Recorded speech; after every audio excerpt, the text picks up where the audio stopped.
Hey everybody, welcome back to my channel, and this is the third and final short and sweet tip for improving your speaking skills before we get back to the main content of this series where I'm documenting my personal journey going from an anxious stumbler to a confident speaker of Mandarin Chinese. Now today's tip is really fun, and when you first hear it, you might think, huh?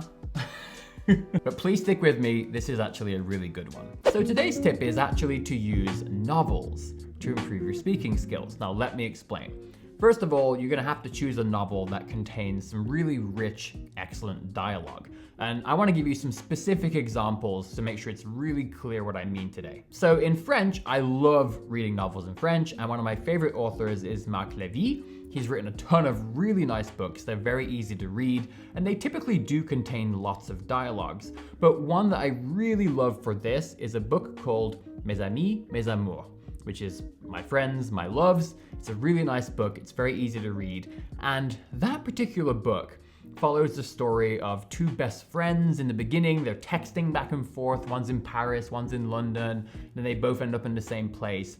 And the whole book is just absolutely packed with really excellent dialogue. And it's so well written, right? Marc Levy does a great job of writing dialogue that would actually happen, right? In some cases, people write stuff that they're almost too clever or too witty, but he does a fantastic job. I laugh on every page, and it's such good material for actually having the chance to slowly and carefully read and digest spoken language, even though it's in a novel. Another example of this is David Foenkinos. He's also a French author. He wrote a book called Délicatesse, which is actually the first novel I ever read all the way through in a foreign language with no dictionary for the most part. It was a beautiful memory for me. And he also does a great job of not just writing dialogue, but also he's hilarious. Now, here's the part of this tip that I think you're gonna really, really like, and that most people have never even thought about. I don't think so anyway. What you can do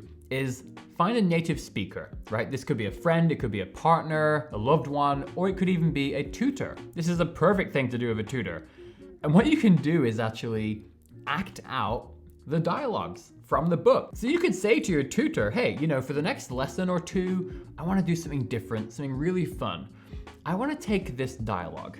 I'll be this person, you be that person, right? We're picking characters here. This builds upon the first two tips. We're playing a role. And I would like us to actually practice going through the dialogue, acting it out, right? If the people are having an argument in the dialogue, let's get into character. Let's have some fun with this. Let's try to really play the roles.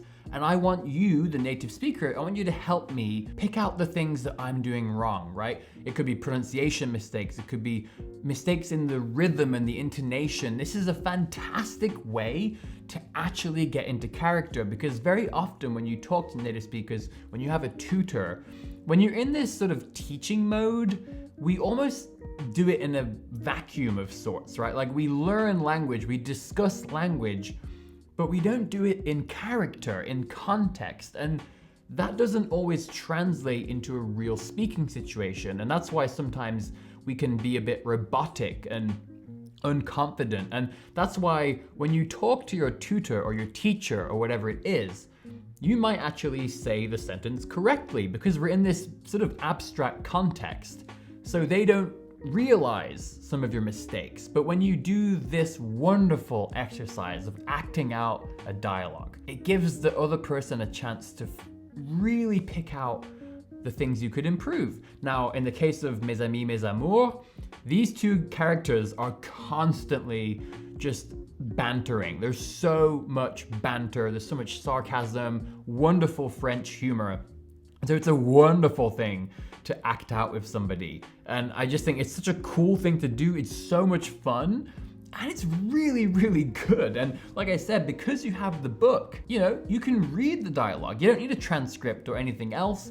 But by speaking with somebody, you get all those other things. You get the speaking practice, the listening practice, and it's just fun. And furthermore, this is a fantastic way to completely transform and elevate the experience of reading a novel or a book, or even just making a small section of a book more accessible because you're taking more time to digest that particular part. And by the way, even if you're less advanced, maybe you're intermediate, right? And you don't have the ability to just read a bunch of books and pick a good one, this is another reason why this is a fantastic thing to do with a tutor or any native speaker, because you can use them as a resource and they might know a really good book and they might be able to pick out a particular dialogue that's a good fit for what your level is. And that's my tip for today. I really like this one. I honestly have never seen people doing this. I do it all the time and I absolutely love it.